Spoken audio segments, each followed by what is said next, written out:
Dios Todopoderoso, pido tu sabiduría, Padre, en este comienzo con este nuevo proceso de estudiar tu palabra, Señor Jesús. Sé que estamos empezando, pero todo está en tus manos, Señor Jesús, de que esto sea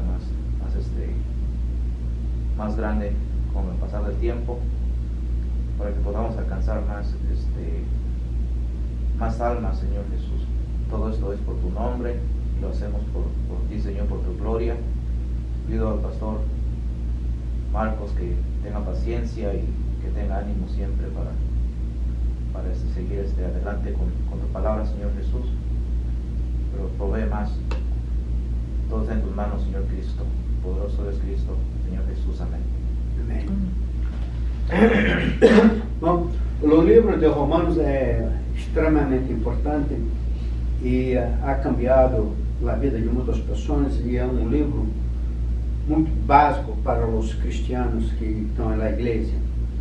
Não é um livro assim que nós outros, vamos dizer assim, evangelista para pregação, para alcançar novos convertidos, é mais tendo uma vocação, uma direção mais para os clientes de Roma, de gentios e judeus, e muito interessante, muito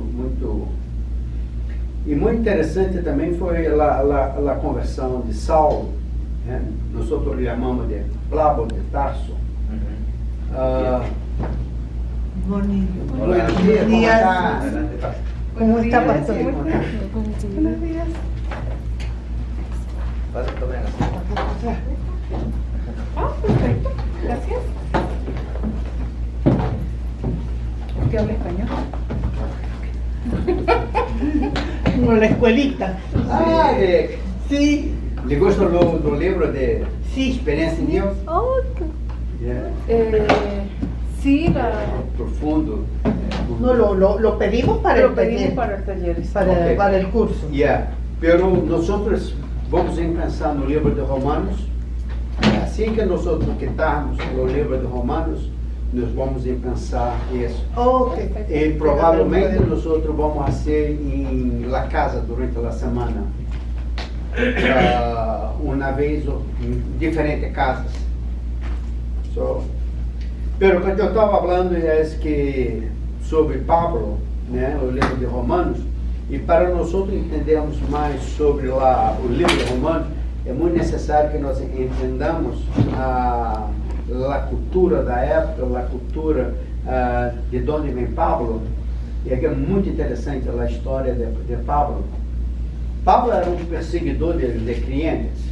Ele teve uma educação muito forte sobre as leis judaicas, Torá, e ele foi treinado desde ninho, de 15, 16 anos, para se aprofundar cada vez mais com as leis, com o livro do Velho Testamento.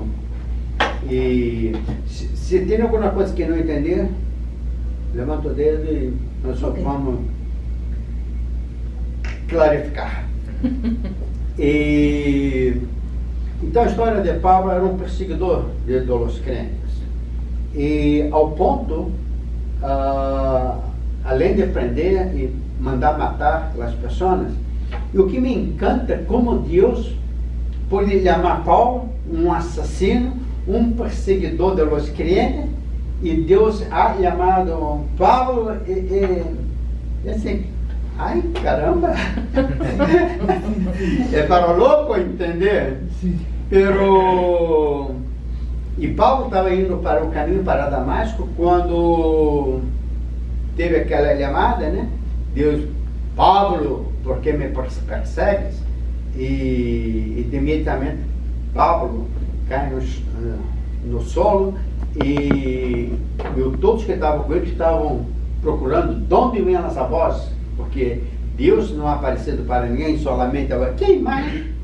É uma coisa assim impressionante, porque me segues? E no mesmo momento, quando se levantou, Paulo quitou-se cego e foi encaminhado para se encontrar com Ananias, necessidade. E muito interessante quando Ananias encontra com ele, Ananias recebe a mensagem de Deus. O interessante é o seguinte, a comunicação com Deus, de Deus para com nós outros naquela época era bastante diferente de nós outros hoje.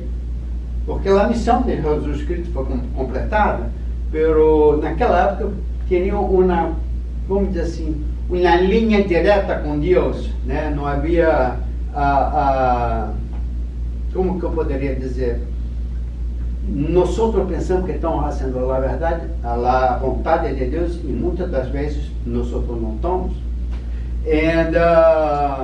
E eu tenho uma história de contar de eu para vocês sobre isso.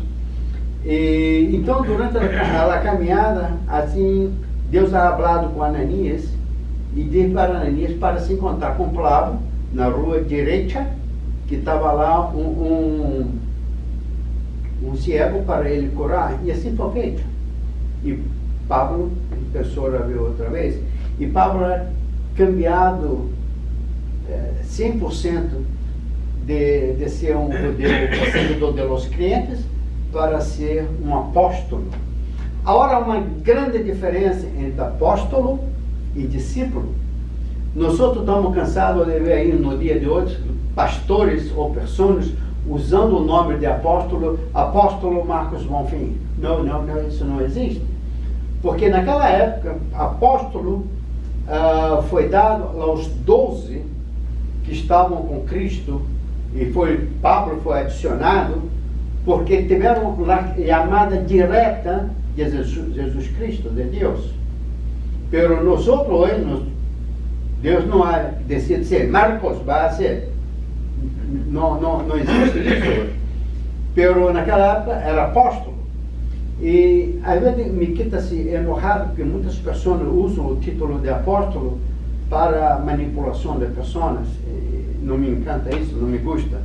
Pero nós somos discípulos, todos nós somos discípulos, e nós que somos vocacionados para o ministério, temos o nome de pastor, evangelista, coisa nesse sentido.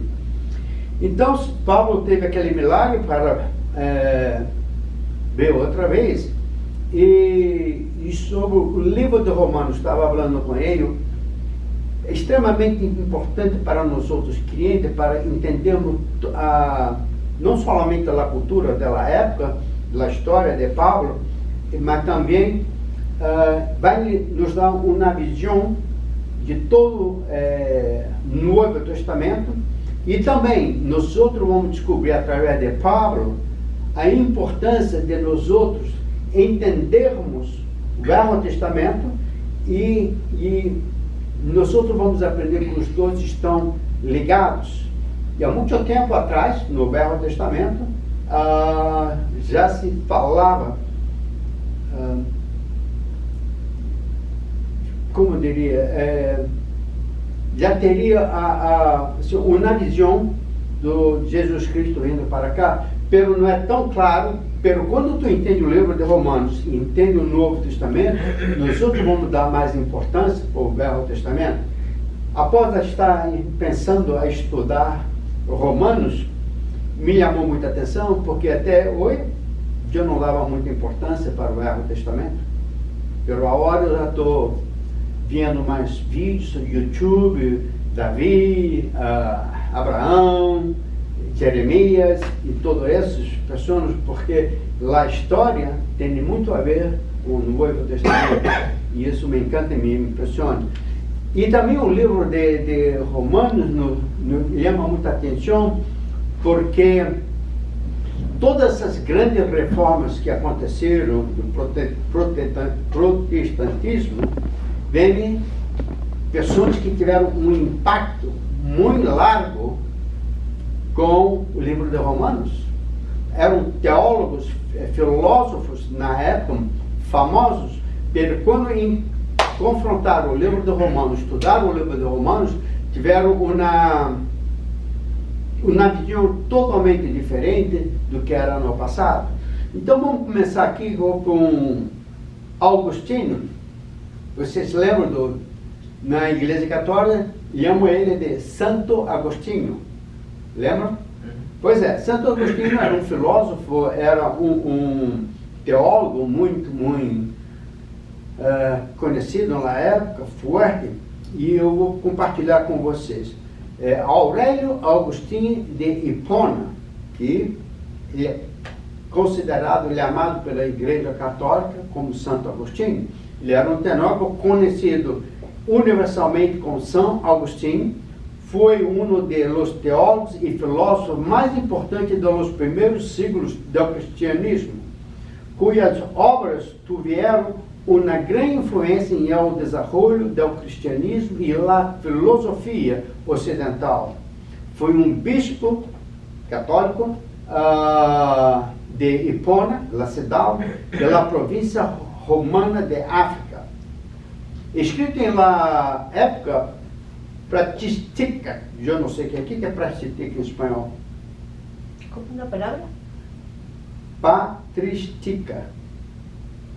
De San Patricio, ¿será? De San Patricio. É amplamente considerado como o mais importante dos padres da Igreja em Ocidente. Suas obras maestras são de Civitate Dei, La Cidade de Deus, confissões, ambas ampliamente estudadas em la atualidade. Segundo seu contemporâneo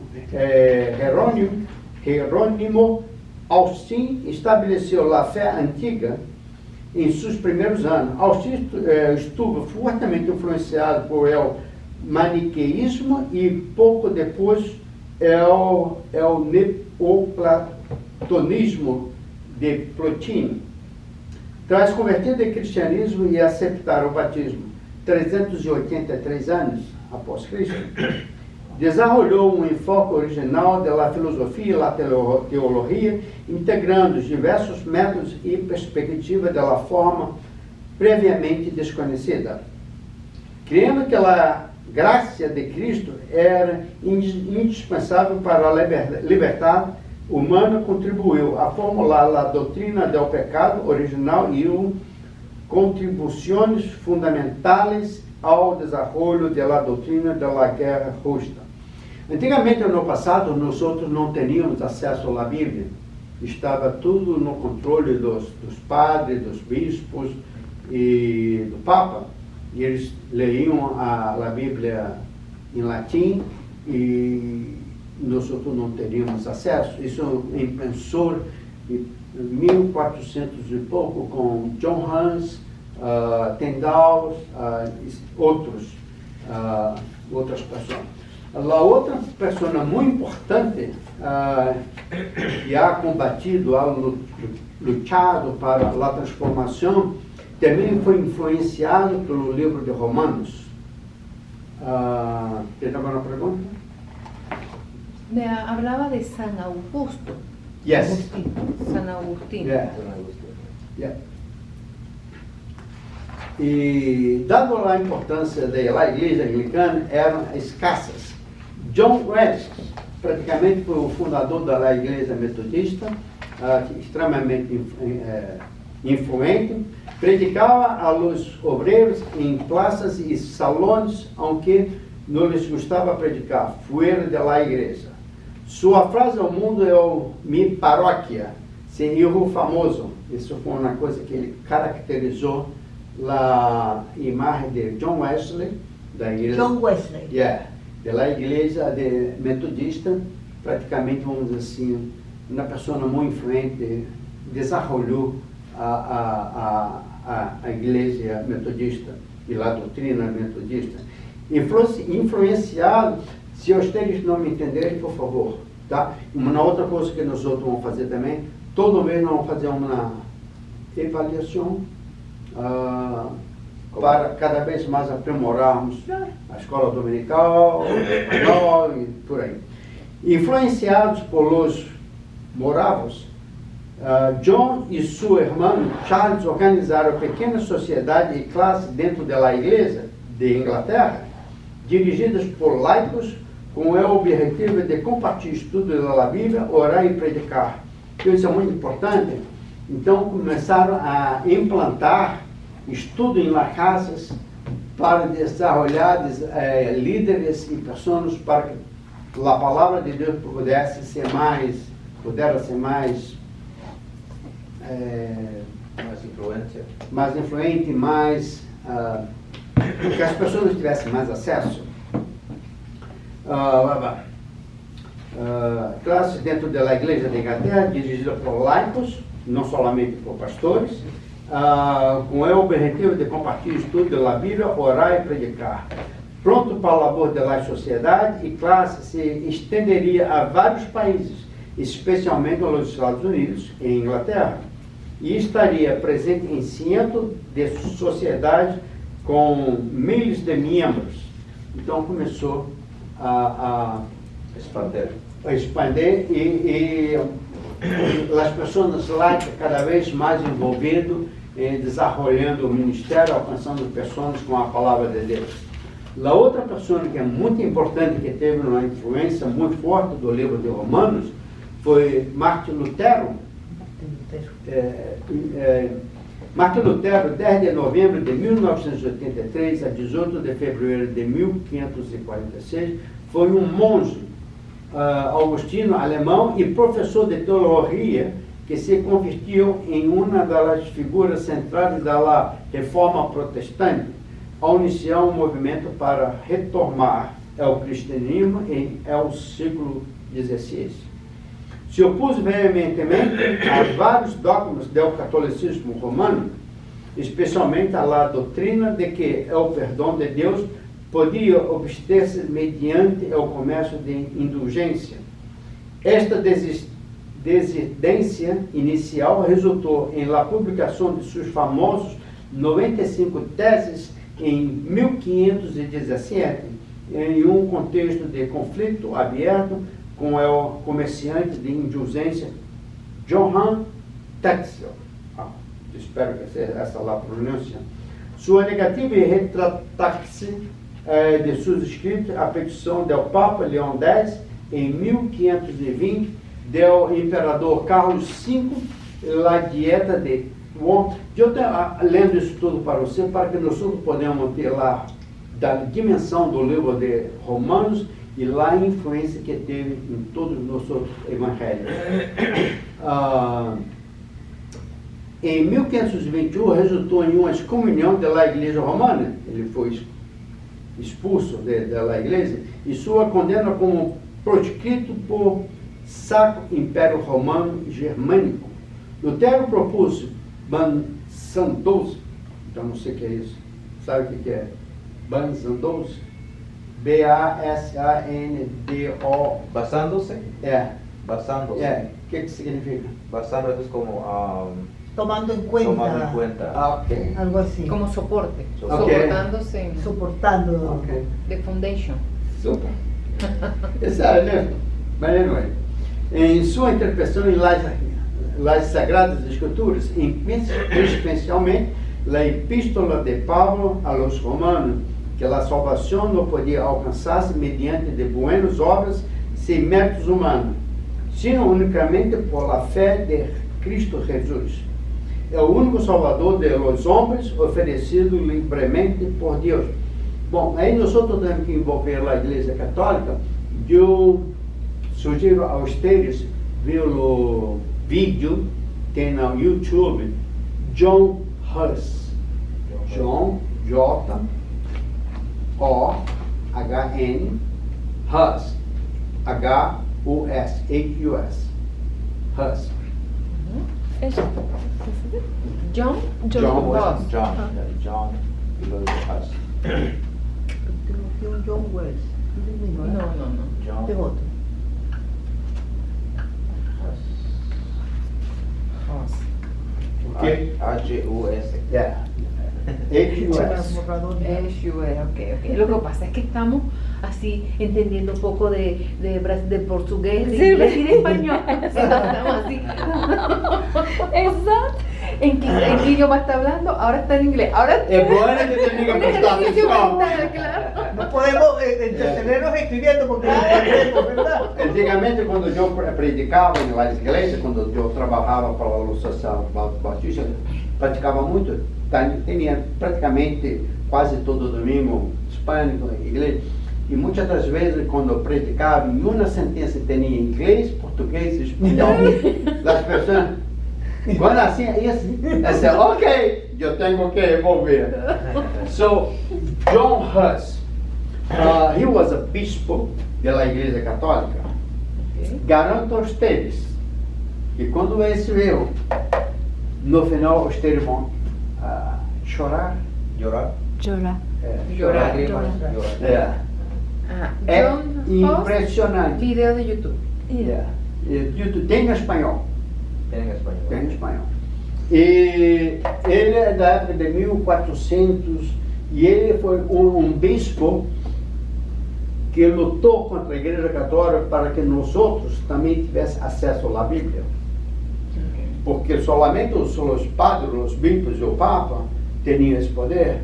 E nesse vídeo aqui, vocês vão ver o poder da Igreja Católica sobre as pessoas e principalmente sobre o governo e os reis. Porque eles ameaçavam que eu vou excomungar. Los reis. Reis, king. Ah, reyes. Reis. Yeah, reyes. That's in português. Es que la R no pronuncia portugués. Ok. Como é que é? Yes. Esa sí, pronuncia sí. hey. Right. Yeah, por favor. Yeah, não, eu não fico ofendido. No, no, no. Eu necessito praticar. Bueno, y nosotros, ante cualquier duda, pues preguntarle, porque la intención es esta, la retroalimentación y en verdad Exato. sacarle el mayor provecho a este tiempo, al conocimiento que usted quiere impartir. Exato. Sí. Exato. Então, vocês vão ver lá o poder que tinha a Igreja Católica. Porque antigamente as pessoas acreditavam que eu vou te excomungar